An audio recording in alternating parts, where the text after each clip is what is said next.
Cuando el presidente de la Reserva Federal empieza a decir públicamente en voz alta que la trayectoria de la deuda pública de EEUU es insostenible, ya no es solo un tema aburrido para economistas, sino una señal. Y aquí lo importante no es el hecho mismo de la deuda ni la cifra por la cifra. Lo importante es que incluso una persona en una posición así empieza a reconocer con cautela que el sistema ha llegado a un punto en el que el margen de maniobra se vuelve cada vez más reducido. Powell no dijo que mañana habrá una catástrofe o que Estados Unidos esté al borde del default. Incluso subrayó que, por el momento, la deuda todavía parece manejable. El problema no es dónde se encuentra el sistema en este momento. El problema es hacia dónde se dirige. Desde hace muchos años, el mercado vive con una fe muy simple.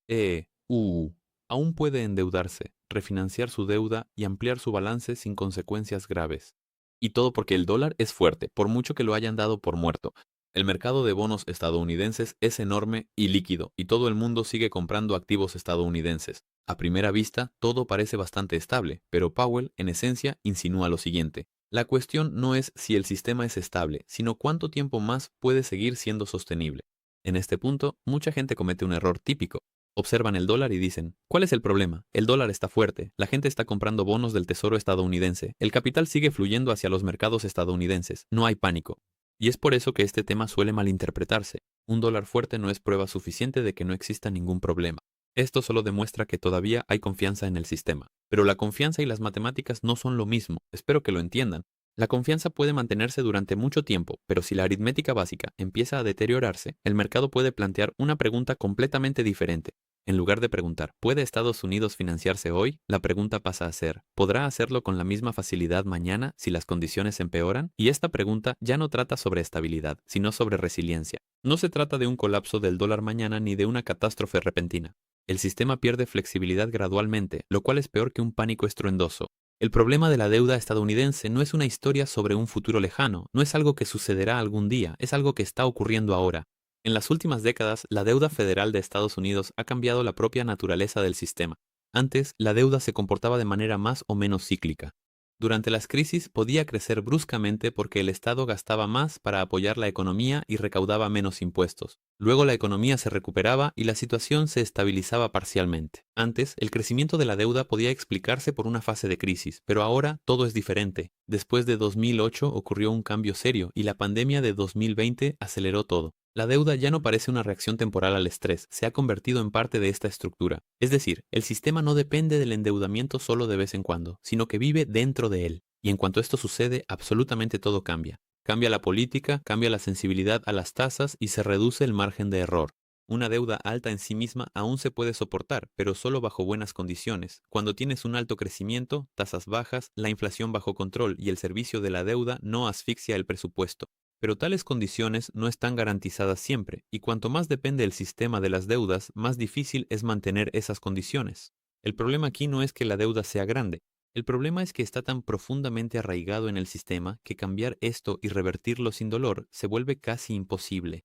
Pero también es importante no solo que la deuda se haya vuelto grande, mucho más peligroso es que Estados Unidos siga viviendo con enormes déficits presupuestarios en tiempos relativamente tranquilos. Históricamente, el déficit se amplía cuando la economía se debilita, aumentan los gastos en subsidios, el mantenimiento del empleo y las medidas anticrisis. En tiempos difíciles, un gran déficit no es una sorpresa, es la lógica normal de funcionamiento del sistema moderno. Pero ¿qué vemos en este momento? La economía ahora no está en una recesión completa, no hay un colapso al nivel de la Gran Depresión, no hay una fase de emergencia total, ni una situación de fuerza mayor como la pandemia, pero el déficit sigue siendo enorme. Esto significa que el sistema se comporta de tal manera que necesita apoyo constantemente, no solo en tiempos de crisis, sino siempre. Y esto es una señal muy preocupante, porque si tienes un gran déficit en tiempos relativamente tranquilos, ¿qué sucederá cuando comience un verdadero deterioro? La respuesta es desagradable pero simple. Las cosas empeorarán. La recaudación de impuestos será aún más débil, los gastos aumentarán, el apoyo se ampliará y en ese caso el déficit solo se acelerará. En la próxima crisis, el sistema ya entrará debilitado. No llegará a la crisis con fuerzas renovadas, sino que lo hará ya con un presupuesto sobrecargado. Y en el momento en que haya que apagar el incendio, desde el principio tendrá menos libertad de acción. Este video no trata sobre que todo se va a derrumbar mañana, sino sobre que la economía se está acercando a la próxima gran crisis en una posición muy débil. Veamos las cifras de manera más concreta, porque cuando la gente escucha la palabra déficit, se imagina algo así como hay demasiada burocracia, muchos gastos innecesarios, mucha ineficiencia. Pero la realidad es más desagradable. No es solo un problema de ineficiencia o de pequeños gastos, es un problema de escala y de estructura. El gobierno federal de Estados Unidos gasta alrededor de 7 billones de dólares al año y recauda aproximadamente 5,2 billones. La diferencia es casi 2 billones de dólares de déficit, y eso es incluso antes de una crisis completa. Incluso sin un shock adicional, el agujero ya es grande. Surge la pregunta, ¿se puede simplemente recortar lo innecesario? En el papel suena fácil, pero en la realidad no lo es, porque la mayor parte de los gastos no son partidas pequeñas o no esenciales que se puedan eliminar discretamente. Se trata de compromisos grandes, políticamente sensibles y fundamentales para el sistema: seguridad social, Medicare, Medicaid, defensa y unos pagos de intereses cada vez más costosos para el servicio de la propia deuda. Y en estos intereses se esconde un efecto bola de nieve muy desagradable. La deuda en sí ya es grande, lo que significa que los gastos por intereses aumentan. Si los gastos por intereses aumentan, el déficit se amplía. Si el déficit se amplía, hay que endeudarse aún más. Al pedir aún más dinero prestado, aumentas el principal de la deuda. Es una especie de pozo de deuda. El sistema empieza a alimentarse a sí mismo y esto ya no es un problema temporal. Surge la siguiente pregunta. ¿Quizás entonces se puedan aumentar los ingresos del presupuesto? Pero aquí no hay soluciones mágicas. Los ingresos vienen de los impuestos a la renta y nómina. Los impuestos corporativos no cubren este hueco. Por eso, cerrar la brecha solo se logra de tres formas: recortando el gasto social, subiendo impuestos o aceptando un déficit estructural alto. Y cada una de estas tres opciones tiene su propio precio. Recortar los programas sociales es un golpe para los hogares. Recortar en sanidad es un golpe al acceso a la medicina y a la calidad de vida. Recortar drásticamente la defensa ya es una cuestión de geopolítica. Aumentar los impuestos significa ejercer presión sobre el consumo, la inversión y los incentivos en la economía. No existe una solución sencilla e indolora aquí. Los políticos entienden el problema y aquí no se trata en absoluto de quién esté en la Casa Blanca. Pero entender el problema y resolverlo no es lo mismo, porque la aritmética aquí es muy estricta y cada paso real es políticamente tóxico. Por eso el sistema político no sigue el camino de una corrección directa y dura, que realmente podría solucionar la situación. Sigue el camino de ganar tiempo, posponer, aplazar, adaptarse suavemente. Lo principal es aguantar hasta que termine mi mandato, y después ya será problema de otros, con tal de que no me consideren una basura. De este modo, llegamos a una pregunta interesante. ¿Es posible siquiera estabilizar la deuda? Teóricamente sí. Para ello, es necesario que la deuda crezca más lentamente que el PIB nominal. Lo traduzco a un lenguaje sencillo. Si la economía, en términos monetarios, crece más rápido que el aumento de la carga de la deuda, entonces se puede mantener o incluso reducir gradualmente la relación deuda-PIB. En el papel, esto se verá muy bonito. Si el crecimiento nominal es mayor que la tasa efectiva de la deuda, el sistema puede soportar incluso una deuda mayor durante algún tiempo. Por eso, los años anteriores a muchos les parecían manejables. Durante mucho tiempo, las tasas de interés fueron muy bajas y la inflación estaba bajo control. El crecimiento, aunque no era vertiginoso, permitía que esta estructura funcionara. Pero ahora el contexto ha cambiado. Las tasas se han vuelto más altas, la inflación es menos predecible y el crecimiento ya no parece tan confiable. El ciclo económico se vuelve cada vez más frágil, lo que significa que el margen entre el crecimiento y el costo del servicio de la deuda se reduce cada vez más y a veces desaparece por completo. Teóricamente se puede dibujar una fórmula bonita de estabilización: menor déficit, mayor crecimiento, menor costo de financiamiento, pero en la vida real el ciclo juega en tu contra. Cuando la economía se desacelera, el crecimiento cae, se recaudan menos impuestos y el déficit se amplía, por lo que hay que endeudarse más, y en esos momentos las condiciones financieras pueden endurecerse aún más, es decir, te endeudas a un costo aún mayor. El sistema empeora justo cuando ya está mal y es vulnerable. Y aquí aparece un jugador muy importante del que muchos se han olvidado: los llamados bond vigilantes. Es el mercado de bonos que empieza a disciplinar al Estado. La idea es muy simple. Si los inversores ven que el Estado se ha entusiasmado demasiado con los déficits y la deuda sigue creciendo cada vez más, empiezan a exigir una mayor rentabilidad para mantener esa deuda. Venden bonos o exigen una prima por riesgo. Como resultado, la rentabilidad de los bonos sube y cuanto más alta es la rentabilidad, más difícil le resulta al Estado atender esa deuda. Eso es la disciplina del mercado. Antes, este mecanismo funcionaba de manera más estricta, pero en los últimos años se ha suavizado en gran medida porque los bancos centrales, tras las crisis, compraron bonos de forma masiva. Relajación cuantitativa, QE. Grandes programas de compra de activos, presencia constante del Banco Central en el mercado. Esto suavizaba mucho la reacción natural del mercado. Las rentabilidades estaban contenidas y la volatilidad suprimida. Surge la ilusión de que las restricciones fiscales han desaparecido. Pero no han desaparecido, simplemente se han pospuesto. Ahora la situación está cambiando. La inflación vuelve a limitar a los bancos centrales y ahora no pueden inundar todo de liquidez sin consecuencias, y el papel del mercado de bonos vuelve a crecer. Si los déficits se vuelven grandes, tarde o temprano el mercado dirá, de acuerdo, estamos dispuestos a financiar esto, pero a un precio más alto. Y entonces se pone en marcha un círculo de presión. Déficit alto, mayor rentabilidad, mayores gastos por intereses, mayores gastos por intereses. El déficit se amplía aún más y el sistema vuelve a agravar su propio problema. Y esto no necesariamente se ve como un colapso instantáneo. No es una explosión ruidosa, sino un corredor que se va estrechando lentamente. Y es precisamente este tipo de procesos los que el mercado nota demasiado tarde. Ahora la pregunta principal, si la deuda no se puede reducir, si una economía estricta es casi imposible políticamente, si el mercado con el tiempo puede empezar a exigir un precio cada vez mayor por el financiamiento, ¿cómo salen las economías de esta situación? Históricamente hay muchos caminos: default, austeridad estricta o erosión de la deuda. Para Estados Unidos, el default es un camino sumamente improbable. Eso golpearía la base misma del sistema financiero global y el papel del dólar.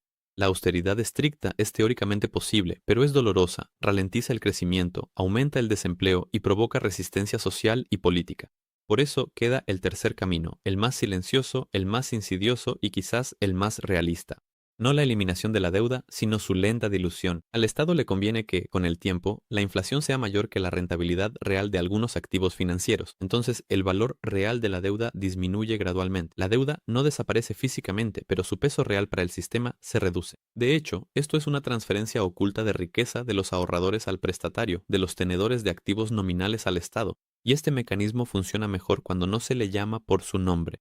Porque si todos de repente entienden que están siendo deliberadamente erosionados por la inflación, el mercado exige una compensación mayor. Así, las rentabilidades subirán y el mecanismo será menos eficaz. Por eso, estos procesos suelen ser suaves. Con la inflación algo alta y tasas nominales influidas por la política, la rentabilidad real baja y la deuda se reduce en términos reales. No rápidamente, no en cuestión de meses, sino a lo largo de años y décadas. Muchos pueden pensar así: si hay demasiada deuda, entonces las autoridades activarán la inflación de inmediato y se salvarán con ella. Pero la historia normalmente no funciona así. Recomiendo ver los análisis históricos en el canal. Antes de la etapa inflacionaria, a menudo ocurre una fase que el mercado subestima. La fase de recesión comienza primero con un empeoramiento de la presión y una falta de liquidez. La economía empieza a debilitarse, la demanda cae y las condiciones crediticias se endurecen. Los activos de riesgo se ven presionados y en ese momento el impulso inicial suele ser deflacionario, no inflacionario. El dinero se vuelve más caro, la liquidez se vuelve más valiosa y la carga de la deuda se siente más pesada. En esta fase, el problema de la deuda se vuelve especialmente evidente. El servicio de la deuda se vuelve más complicado. Al mismo tiempo, los ingresos presupuestarios disminuyen y el estrés en el sistema aumenta. En esos momentos, la política suele empezar a cambiar. Los bancos centrales pasan de la rigidez al apoyo y las autoridades fiscales vuelven a aumentar el gasto. Ahora pasamos a la parte práctica de este video. ¿Qué significa todo esto para el inversor y para el mercado en general? Si al final la deuda no se reduce de manera estricta, sino que se diluye mediante una actitud más tolerante hacia la inflación, rendimientos reales negativos y una presión financiera suave, esto cambia el comportamiento de las distintas clases de activos. Aquí es donde empieza lo más interesante, porque en un entorno así no todos ganan por igual. Un entorno así redistribuye el capital. Históricamente, en este tipo de regímenes, los activos reales, es decir, aquellos que tienen una base física de materias primas o material, empiezan a recibir especial atención. Pero aquí hay una trampa. Muchos piensan de manera demasiado directa. Ante la inflación, los activos reales deben subir rápido, pero la transición rara vez es fluida. Al desacelerar, hay presión sobre acciones, materias primas y bienes raíces. Al faltar liquidez, el mercado vende todo consecutivamente. Cae la demanda y el crédito encarece. Parece que el alza de activos reales terminó, pero no es el fin, sino una transición. Porque después de la fase de presión comienza a funcionar otra lógica. Los bancos centrales se vuelven más flexibles, los rendimientos reales disminuyen, se tolera más la inflación y el poder adquisitivo del dinero se va erosionando gradualmente. Y es entonces cuando vuelve a fortalecerse la tendencia a largo plazo de los activos reales. Las materias primas reciben apoyo no solo de la inflación, sino también de la oferta limitada. El oro y la plata resultan especialmente interesantes en un mundo donde la rentabilidad real disminuye. Pero la conclusión principal aquí no es que haya que comprar urgentemente todo lo tangible. Si el sistema opta por diluir la deuda, los activos vinculados a la realidad y no solo a promesas nominales obtienen una ventaja estratégica a largo plazo. Ahora podemos armar el panorama completo. Es muy probable que Estados Unidos no opte por el camino del default ni implemente una austeridad tan severa como para cambiar la trayectoria del dólar. Está demasiado limitada políticamente para llevar a cabo reformas rápidas y dolorosas de la magnitud necesaria. Por eso, el camino más seguro no es eliminar la carga de la deuda, sino trasladarla en el tiempo, entre sectores, entre los participantes del sistema. La deuda no desaparecerá, se diluirá. No será por un solo acontecimiento, ni por una sola decisión, ni por una sola rueda de prensa, sino por un proceso largo, lento y no siempre visible. ¿Quién pagará el precio más alto por esto? Ante todo, aquellos que tienen instrumentos nominales y creen que la cifra en su cuenta automáticamente significa conservar el poder adquisitivo real.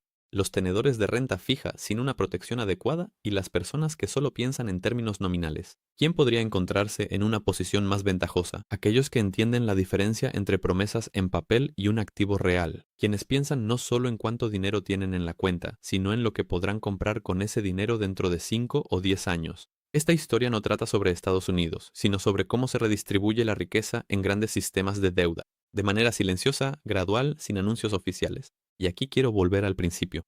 Powell no anunció una catástrofe.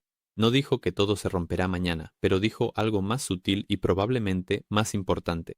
El sistema ya no parece sostenible a largo plazo. Todavía funciona y se financia, se sostiene por la confianza, la escala del dólar y la profundidad del mercado. Pero su flexibilidad ya no es la de antes. Esto significa que la próxima recesión económica grave podría no ser simplemente un problema cíclico, sino el momento en que los desequilibrios estructurales acumulados comiencen a manifestarse con más fuerza. Y aquí lo importante no será la deuda en sí, sino quién exactamente pagará por su alivio. En última instancia, en un sistema construido sobre la deuda, la carga de esa deuda no desaparece, simplemente se transfiere a otra persona. No hay que esperar un apocalipsis cinematográfico mañana del que se escribirá en los libros de historia. Hay que entender que un gran sistema de deuda no colapsa en un minuto. Primero pierde flexibilidad, luego entra en recesión, después recibe una nueva dosis de apoyo y finalmente durante años redistribuye las pérdidas a través de la inflación. En la próxima revisión histórica analizaremos los años 80 y supongo que es precisamente a ese modo al que vamos a entrar. Esto será interesante.